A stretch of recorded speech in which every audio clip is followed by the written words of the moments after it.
우리가 에베소서를 계속 보고 있습니다. 오늘은 이제 에베소서 4장 전체를 볼 텐데요.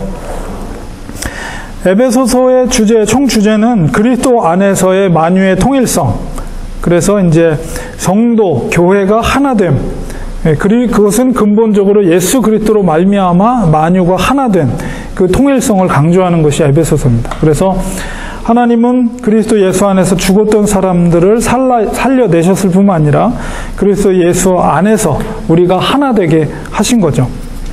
그래서 유대인이나 헬라인이나 예수 그리스도 안에서 한 몸이 되어서 하나님의 권석, 곧 하나님의 백성, 하나님의 가족이 된 것이죠. 그래서 바울이 바로 그런 예수 그리스도 안에서 유대인들이나 이방인들이 하나님의 한 가족이 됐다는 것을 이제 오늘 4장 본문에서 이제 신학적으로 먼저 이제 앞서서 이제 1장, 2장에서 그 신학적인 것을 근거를 밝혔고, 그 다음에 지난주에 했던 3장에서는 이 복음이 바로 이방인들에게 전해진 것이다 라는 것을 이제 설명을 했고, 그 다음에 오늘 4장에서는 이 통일성에 대해서 강조를 하고 있습니다. 그래서 결국 만유의 통일성이라는 것은 그 교회의 통일성을 또 이야기한다라고 볼 수가 있죠. 그래서 4장을 1절에서 16절까지 이렇게 구분하고, 그 다음에 25절, 17절에서 24절, 그 다음에 25절에 32절 이렇게 세 파트로 나눠서 살펴보도록 하겠습니다. 그래서 16절까지, 1절에서 16절까지를 살펴보면 제가 앞에 성경 구절 앞에 이렇게 색깔을 다르게 한 거는 절수를 다르게 한 것은 그 내용적인 단락을 구분해 드린 거예요. 그래서 성경 읽으실 때 그렇게 구분을 하셔서 보면 되겠습니다. 4장 1절부터 보겠습니다. 그러므로 주 안에서 갇힌 내가 너희를 권하노니 너희가 부르심을 맡은 일에 합당하게 행하여. 여기서 이제 옥중서신이라는 것을 또 알 수가 있고, 그 다음에 부르심을 받은 일에 합당하게 행한다는 것은 곧 예수 그리스도 안에서 너희들이 통일성을 지켜가라라는 것을 바울이 이야기하는 것입니다. 하나님께서 너희를 부르신 것은, 그것을 합당하게 행하는 것은 곧 예수 그리스도 안에서 통일성을 지켜가라는 거예요. 그러니까 교회가 하나 되는 것을 지켜가는 것이 하나님이 우리를 부르신 목적이다라는 것을 사도 바울이 얘기하고 있어요. 그래서 구체적인 것으로 모든 겸손과 온유로 하고 오래 참음으로 사랑 가운데서 서로 용납하고 평안에 매는 줄로 성령이 하나 되게 하신 것을 힘써 지켜라. 이것이 바로 교회의 통일성 을 이야기하는 것이죠. 그래서 그 성도들 앞에서 교회의 통일성을 지키기 위해서는 겸손하라. 이것은 뭐냐면 남을 존중하는 거예요. 그러니까 통일성, 교회가 하나 되기 위해서 너희 성도들이 가져야 할 것은 뭐냐면 남을 존중하는 태도. 두 번째는 뭐예요? 온유함이라는 것은 자기 권리를 주장하지 않는 거예요. 자기의 권리를 주장하지 않을 때 거기에서 온유함이 나오는 거죠. 원어적인 의미상에서는 자기 권리를 주장하지 않는 것. 그리고 사랑 가운데 서로 용납하라 라는 것은 가장 포괄적인 것이 바로 사랑입니다. 사랑은 모든 덕의 총화이면서도 왕관이요, 모든 덕의 왕관이요, 또 온전하게 매는 띠가 사랑이라는 거예요. 사랑.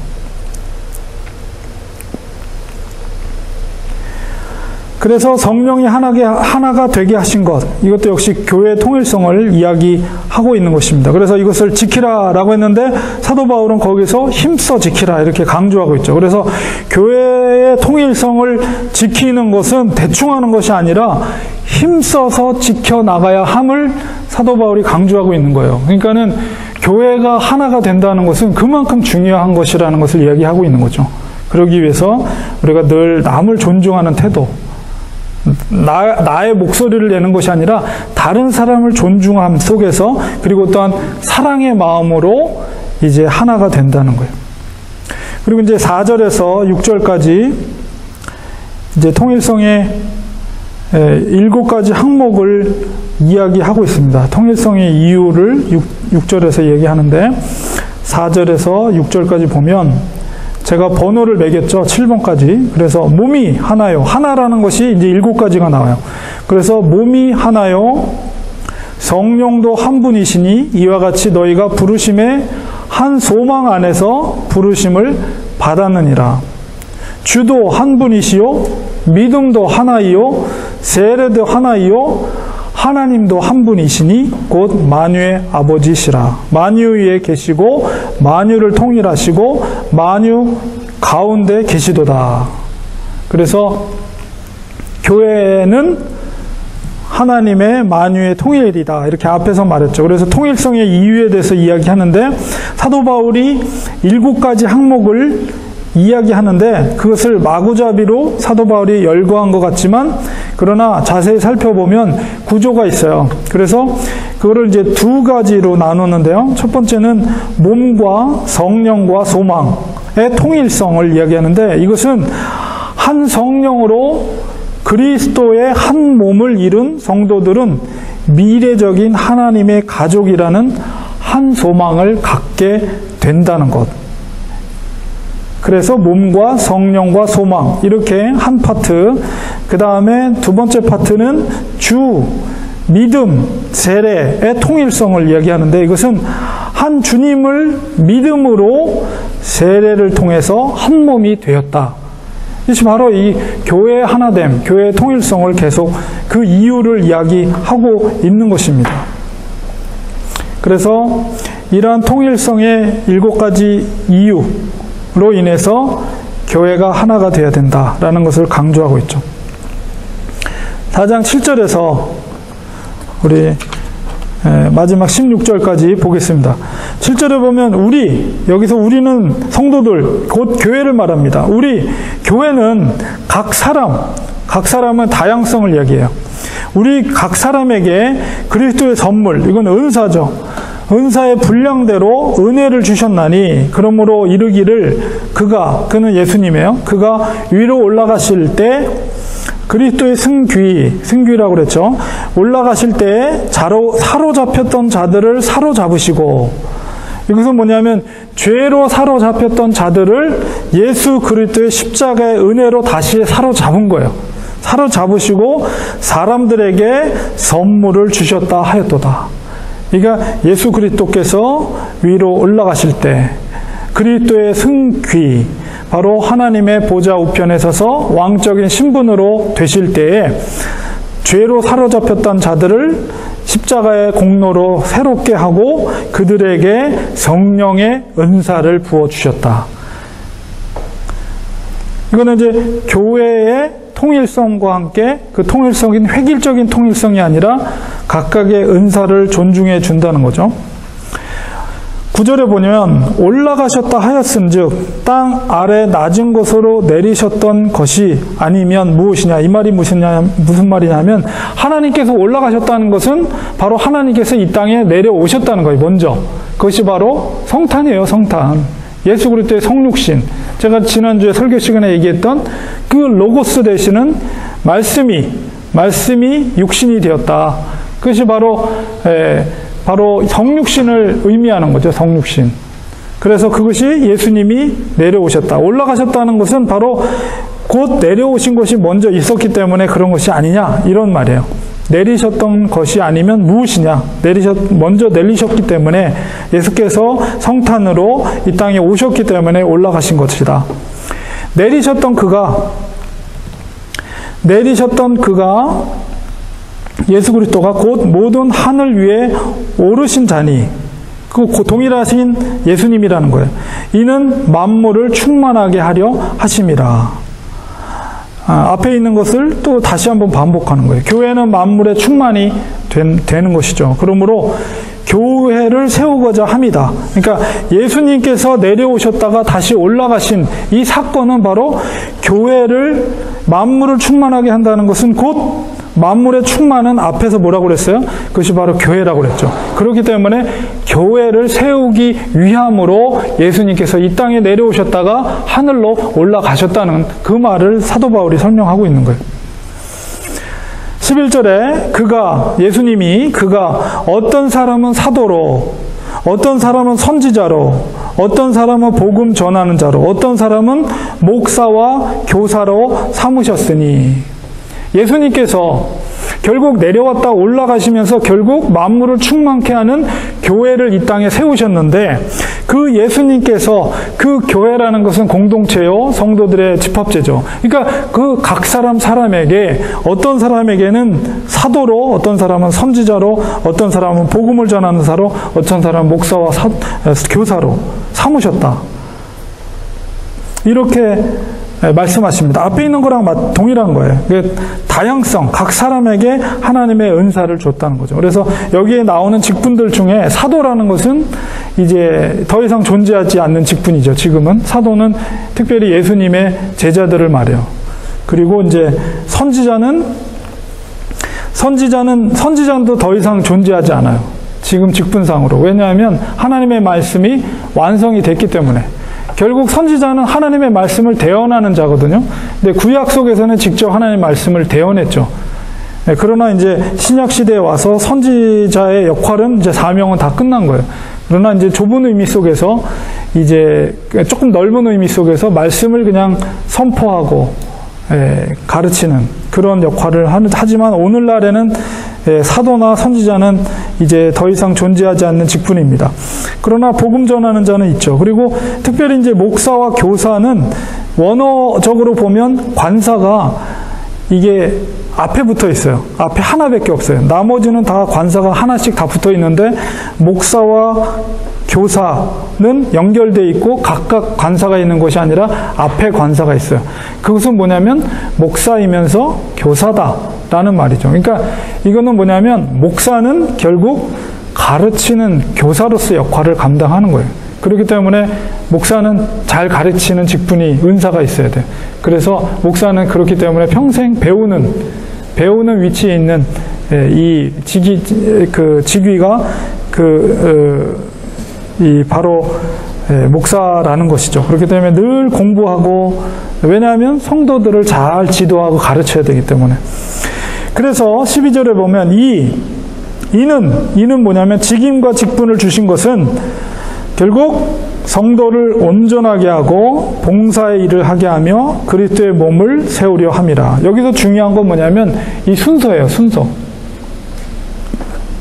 하나님께서 특별히 이제 여기서 보면 말씀과 관련된 직분을 말하는 거죠. 그래서 성도들을 가르치고 목양하는 직분이에요. 이런 직분과 직임을 주신 것은 1차적인 게 뭐냐면 순서적으로 성도를 온전하게 하는 거예요. 그래서 훈련의 순서, 제가 뒤에 빨간 글씨로 돼 있죠.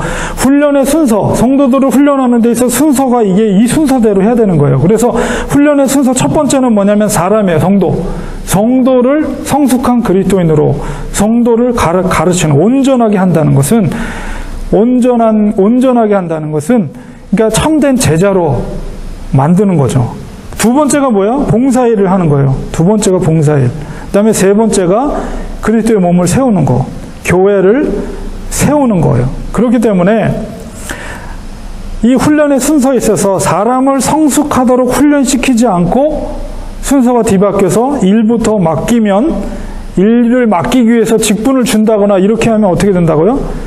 그리스도의 몸을, 그거는 세우는 일이 아니라 오히려 그리스도의 몸을 허는 결과가 된다는 거예요. 몸을 허는 그 직분이 아니라 감투가 된다는 거예요. 감투가. 그러니까 오늘날 우리 교회가 잘못하는 것이 바로 이런 모습이에요. 무작정 당장 일을 해야 되니까 막 직분을 막 남발을 해요. 그리고 일단 세워놓고 보는 거예요. 그 일부터 막 시켜요. 아직 준비되어 있지도 않은, 온전한 성도로 성숙하게 성장시키지 않은 상태에서 막 직분을 남발해가지고 일을 시킨단 말이에요. 어떻게 되겠어요? 당장은 일이 되게는 것 같이는 보이지만 결국 그것이 그리스도의 몸을 어떻게 한다고요? 허는 결과가 나오는 거예요. 결과적으로는. 그러니까 우리가 이거는 정말 중요한 겁니다. 이 순서는. 그래서 13절로 가겠습니다. 우리가 다 하나님의 아들을 믿는 것과 이제 계속해서 그 훈련을 받는 내용들에 대해서 설명을 하고 있는 거예요, 사도 바울이. 우리가 다 하나님의 아들을 믿는 것과 아는 일에 하나가 되어 온전한 사람을 이루어 그리스도의 장성한 분량이 충만한 데까지 이르리니.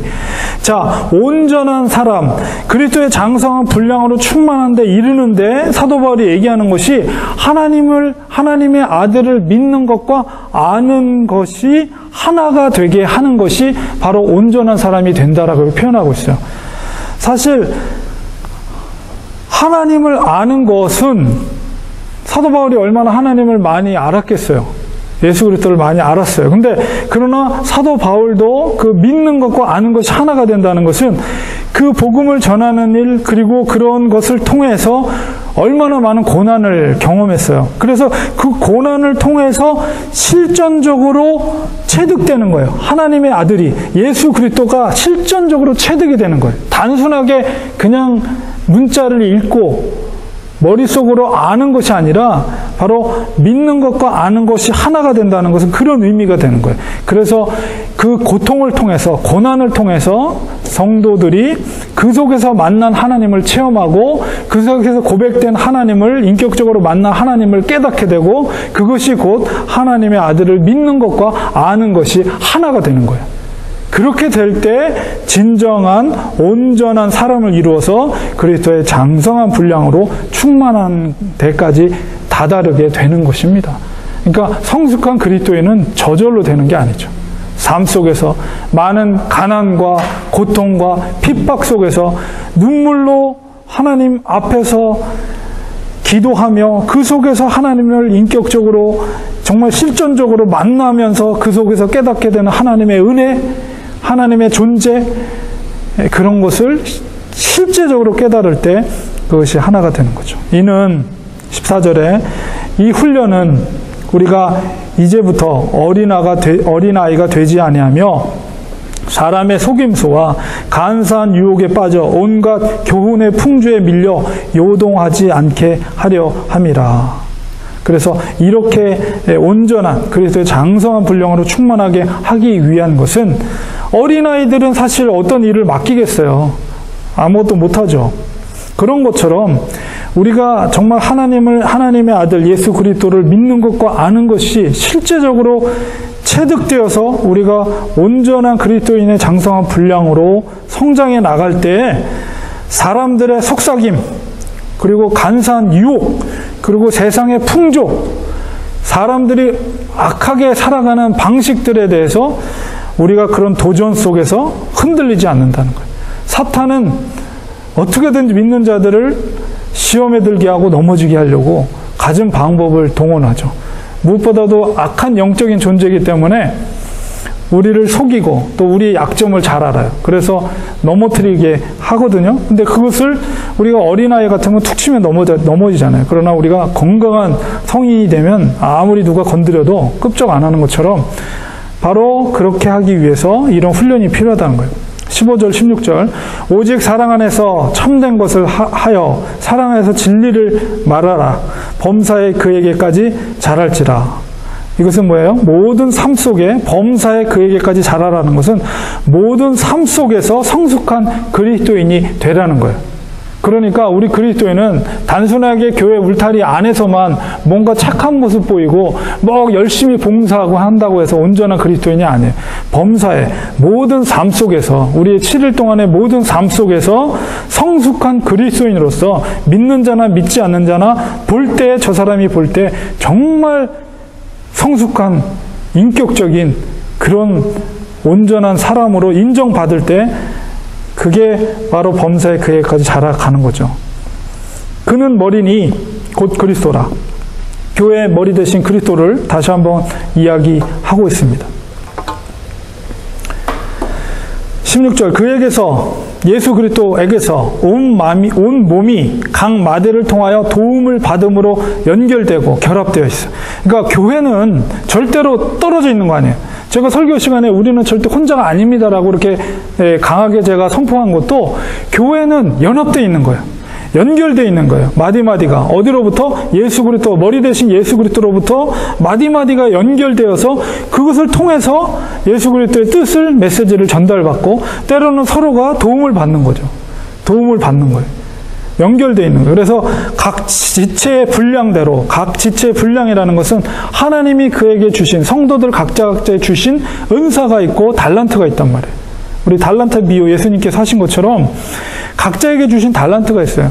많고 적고 중요하지 않아요. 하나님 앞에서 충성되게 하나님이 우리에게 주신 그 은사와 달란트대로 교회, 몸된 교회를 위해서 성도들에게 유익이 될 수 있도록 나의 달란트를 활용하면 그게 칭찬받는 일이죠. 이게 서로가 돕는 거예요. 그래서 분량대로 역사하여 그 몸을 자라게 한다. 그 몸이 자란다는 건 뭐예요? 예수 그리스도의 교회가 자라는 거예요. 교회가 성장하는 거예요. 교회 성장 원리가 여기 있는 거죠. 절대 떨어져서는 안 되는 거예요. 우리는 하나로 연결되어 있어요. 머리 대신 예수 그리스도와 다 연결되어 있는 거예요. 그리고 하나님이 각자에게 주신 달란트가 있다니까요. 그러니까 사도 바울의 몸으로 비유를 한 것도 각자가 이 눈으로 보는 역할이 있고, 코로 냄새 맡는 역할이 있고, 입으로 말하는 것, 먹는 것 역할이 있고, 손이 하는 역할이 있고, 발이 하는 역할이 있고, 우리 몸속에는 오장육부들이 다 필요 없는 것 같지만, 다 장들이, 기관들이 다 자기 역할들이 있는 거예요. 몸을 건강하게 하기 위해서. 그런 것처럼, 하나님이 각각 성도들에게 주신 달란트가 있는 거죠. 적은 인원이면 각각 한 사람에게 준 것이 있고, 교회가 좀 규모가 있으면 각 조직별로 준 하나님의 그 기능들이 있는 거죠. 그래서 교회가 그렇게 서로가 연결해서 서로를 도울 때 몸이 자라게 되는 거예요. 그것은 교회가 성장한다는 거예요. 사랑 안에서 스스로 세우느니라. 훈련을 받은 성도는 사랑으로 모든 봉사를 해야 합니다. 그리고 봉사를 할 때 그냥 안 하면 안 되니까 하는 봉사가 아니라 정말 이런 건강한 교회의 모습, 사도 바울이 얘기하고 있던 이런 연합된 성도들 안에서의 그런 가족 공동체 의식을 가지고 성도를 사랑하는 마음으로 봉사를 할 때 그게 교회가 건강해지는 거예요. 자기도 건강할 뿐만 아니라 교회가 건강해지는 거예요. 그래서 그 훈련의 내용은 두 가지를 얘기하고 있죠. 첫 번째는 13절에서 15절까지 얘기한 건 뭐냐면 성숙이에요. 성숙함이라는 것은 예수 그리스도를 인격적으로 닮아가는 것. 훈련의 내용은 첫 번째는 성숙이다. 그러니까 성령의 열매는 9가지 열매는 뭐예요? 인격적인 성숙이죠. 그러니까 우리가 은사주의자들이 잘못 생각하는 것이 뭐냐면 은사보다도 더 중요한 것이 뭐냐면 성령의 열매예요. 열매 9가지 열매의 특징을 보면 그건 인격적인 모습들이에요. 그래서 우리가 이 훈련을 하는 내용의 첫 번째는 바로 예수 그리스도를 닮아가는 성령의 열매를 맺혀지는 거예요. 성숙함이에요. 성숙함. 두 번째는 봉사입니다. 봉사. 예수 그리스도를 섬기도록, 그것은 교회의 몸된, 예수 그리스도의 몸된 교회를 섬기도록 훈련을 하는 거예요. 이 두 가지 목적으로 훈련을 하는 거예요. 그래서 바로 사도 바울이 4장 1절에서 16절까지 교회의 통일성을 얘기하면서 교회가 건강하게 성장하고 자랄 수 있는 그 훈련에, 하나님 앞에서의 성도들의 훈련의 구체적인 내용과 방법과 순서와 그런 것들을 제시하고 있습니다. 그래서 그리스도 안에서의 교회의 통일성은 다양성을 무시한 획일성이 아니라 다양성 속의 통일성이라는 거죠. 그래서 교회의 특징을 여러분이 기본적으로 그렇구나.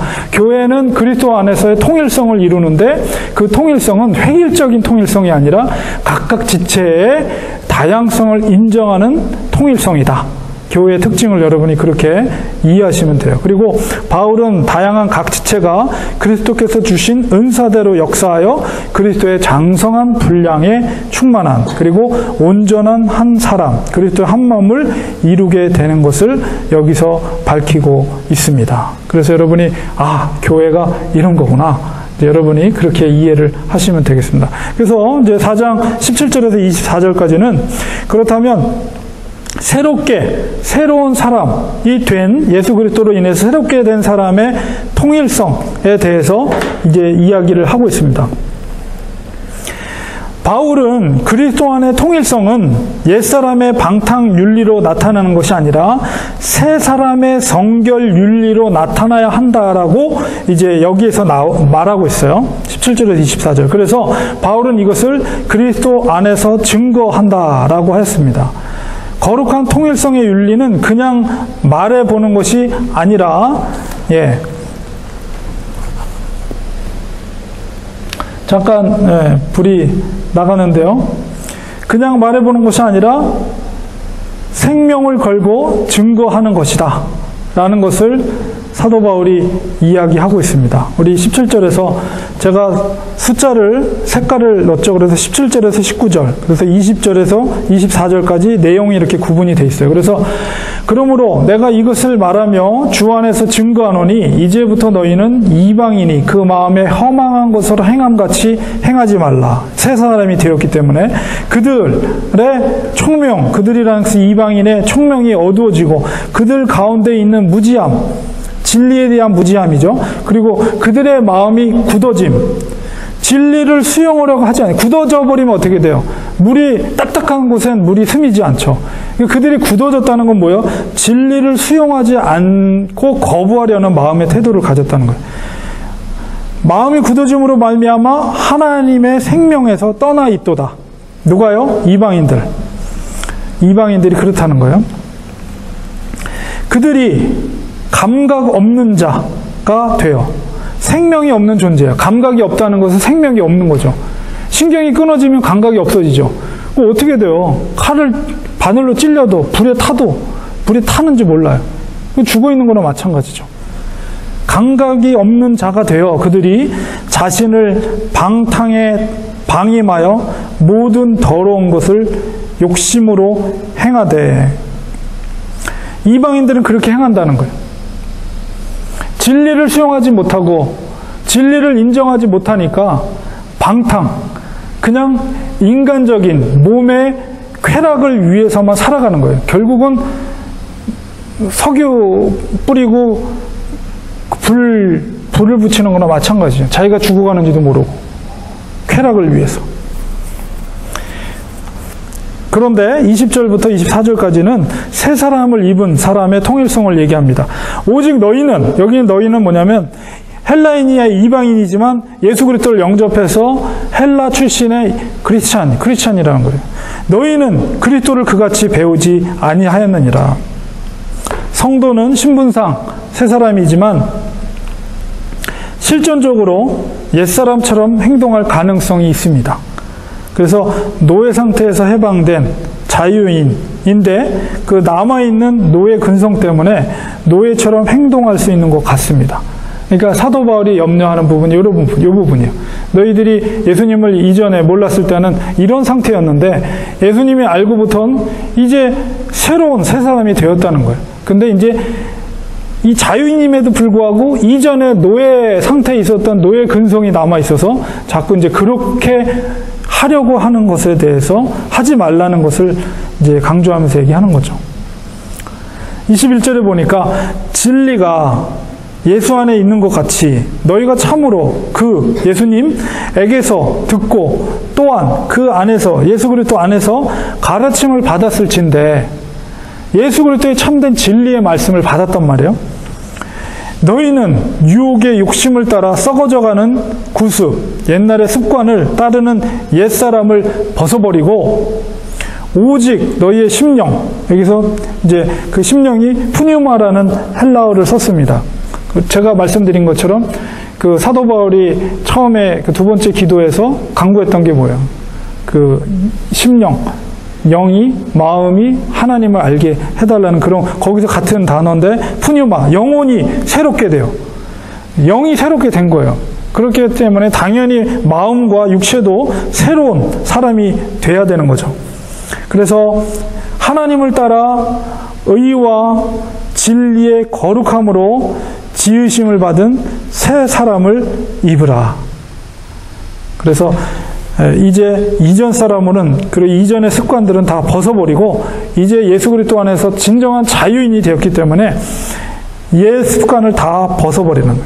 죄로 인해 상실되었던 의롭고 거룩한 하나님의 형상이 예수 그리스도 안에서 새 사람으로 지으심을 받았습니다. 그러므로 회복된 새 사람은 새 사람답게 살아가야 한다는 것을 사도 바울이 이야기하고 있는 것입니다. 그래서 예수 그리스도로 말미암아 새롭게 됨으로 예수 그리스도와 연합된 새 사람의 통일성에 대해서 24절까지 얘기를 했습니다. 그리고 이제 25절에 32절까지는 그 새 사람의 구체적인 모습이 무엇인가에 대해서 설명을 하고 있습니다. 구체적으로 새 사람은 어떻게 살아야 하는가에 대한 것을 구체적으로 설명을 하고 있어요. 바울은 여기서 새 사람의 구체적인 모습을 밝힙니다. 동시에 구체적인 윤리적 삶의 근거로서 성령의 인치심과 또 성자 그리스도 안에서의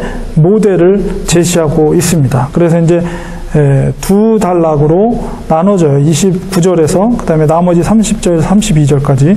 그럼 앞에 구체적인 윤리의 삶의 근거로서 어떤 모습을 보여야 되는가를 이야기하는데요. 먼저 네 쌍쌍이 이루어져 있어요. 네 가지의 쌍의 윤리를 말하는데 앞에는 옛사람의 윤리, 뒷부분은 새사람의 윤리를 설명하고 있습니다. 그래서 25절에 보면 그런즉 거짓, 첫 번째 것은 거짓입니다. 이것이 옛사람의 윤리예요. 거짓을 버리고 각각 그 이웃과 더불어 성도들과 더불어 참된 것, 거짓이 아닌 것이죠. 참된 것을 말하라. 이는 우리가 서로 지체가 됨이라. 교회 공동체 안에서 성도들 관계 속에서 절대 거짓말하지 말라는 거예요. 한 몸의 지체가 각기 다른 지체에게 거짓말을 하는 것은 그 한 몸을 허는 것이에요. 한 몸을 허는다는 것은 교회를 허는 거예요.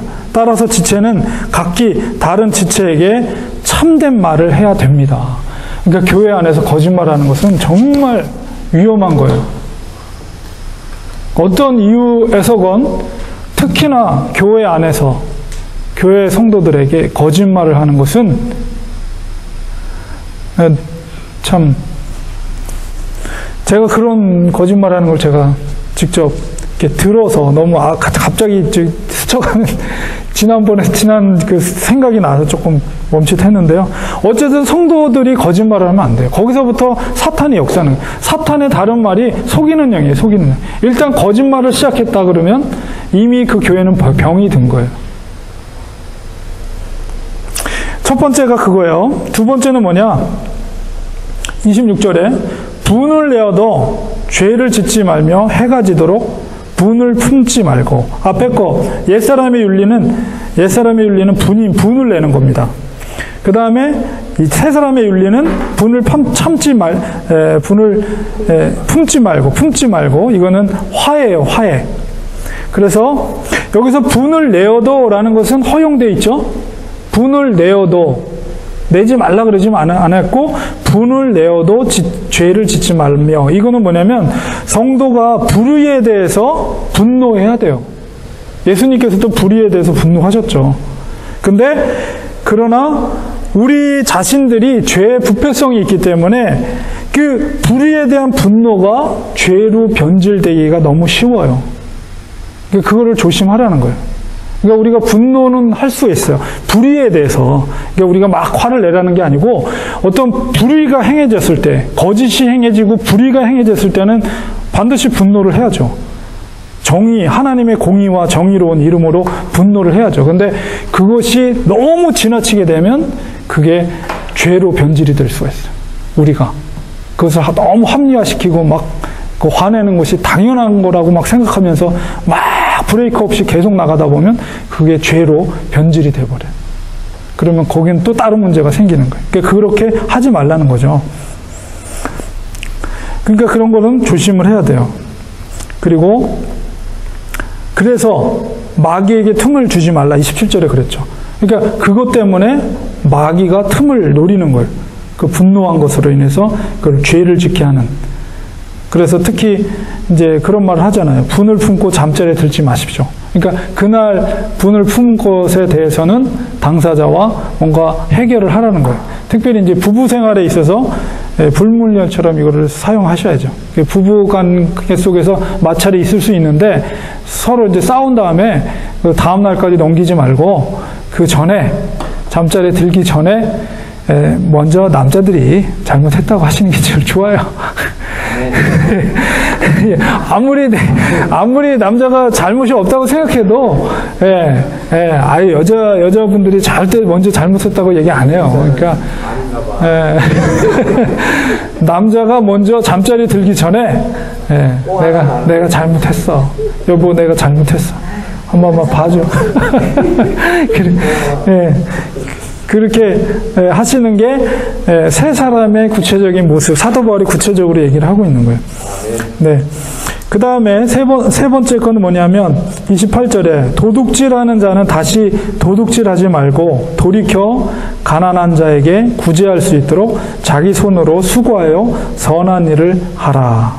그래서 이 도둑질이라는 것은 뭐 실제적으로 남의 것을 훔치는 것이 도둑질이지만 형태를 다르게 해서 도둑질하는 것들이 있잖아요. 펜만 놀려서 도둑질할 수도 있고. 그러니까 그런 것들을 하지 말고 가난한 자에 구제할 수 있도록 자기 손으로 수고해서. 그러니까 속이는 저울로 나의 유익을 취하지 말고 정직한 손으로 정직한 땀을 흘려서 너가 번 돈으로 남을 구제할 수 있는 그런 사람이 되라. 이제 구체적인 세 사람의 구체적인 모습을 이야기하는 거예요. 그 다음에 네 번째는 29절에 무릇 더러운 말은 너희 입 밖에도 내지 말고 오직 덕을 세우는데 소용되는 대로 선한 말을 하여 듣는 자들에게 은혜를 끼치게 하라. 그래서 세 사람은 이 말버릇도 고쳐야 됩니다. 그래서 아무리 가벼운 말이라도 덕을 세워야 돼요. 그리고 우리가 하는 사소한 부주의한 말에 대해서도 심판 때에 책임을 져야 한다. 마태복음 12장 33절에 37절에 주님께서 말씀하셨습니다. 그래서 우리 그리스도인들은 특히나 말을 참 조심하셔야 돼요. 그래서 말을 결국은 말 때문에 상처를 주거나 상처를 받거나 뭐 그런 일들이 너무 많잖아요. 말 실수를 하거나 이런 일 때문에. 그래서 우리가 목표는 뭐예요? 말을 통해서 듣는 자들에게 은혜를 끼치는, 아무리 사소한 말이라도 은혜를 끼치는 자가 되라. 좋은 말 많이 있잖아요. 좋은 말. 사랑합니다. 정말 존경합니다. 존중합니다. 감사합니다. 좋은 말 많이 있잖아요.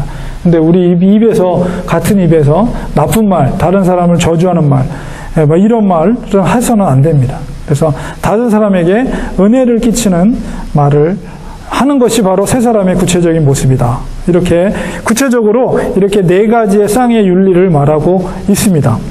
그 다음에 30절에서 32절까지 보면 하나님의 성령을 근심하게 하지 말라. 그 안에서 너희가 구원의 날까지 인치심을 받았느니라. 그래서 그런 옛사람의 모습을 하게 되면 성령님께서 근심을 하게 되는 거죠. 너희는 모든 악독, 쓴 마음과 쓴 말, 화해를 거절하는 양심, 그런 악독과 노함이라는 것은 뜨거운 분노라고 제가 기록을 했죠.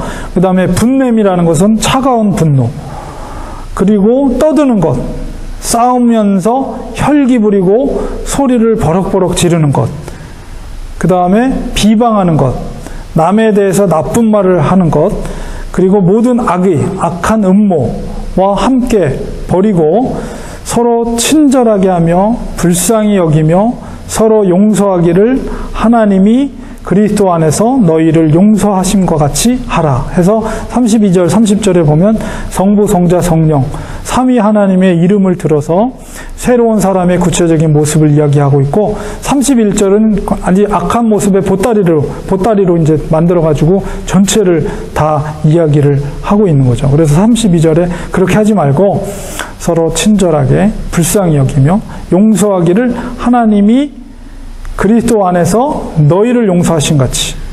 앞에서 우리 3장에서 얘기한 것처럼 하나님께서 우리를 사랑하시기 위해서 예수 그리스도를 죽이신 거 아니에요. 그렇게 하나님이 너희를 사랑한 것처럼 너희도 용서를 하라는 거예요. 그러니까 교회 공동체 안에서 성도들을 향해서, 에베소 성도들에게 이야기를 하고 있는 겁니다.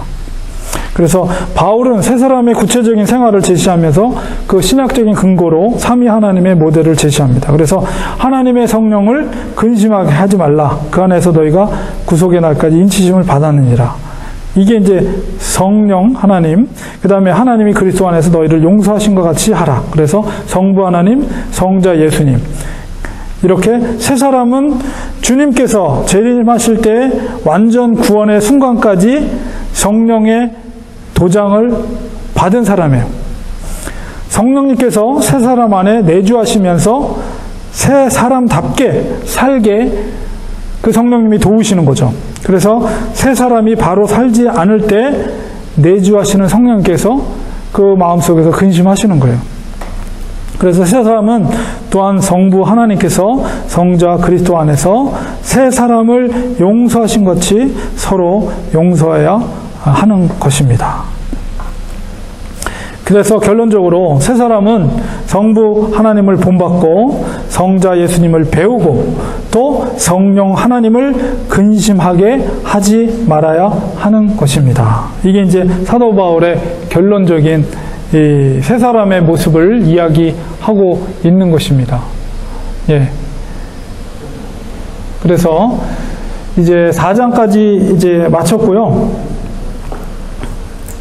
이제 다음 5장에서는 이제 사랑과 하나님의 사랑과 빛의 자녀, 그 다음에 성도다운 삶의 실제적인 지침들에 대해서 이제 살펴보려고 합니다.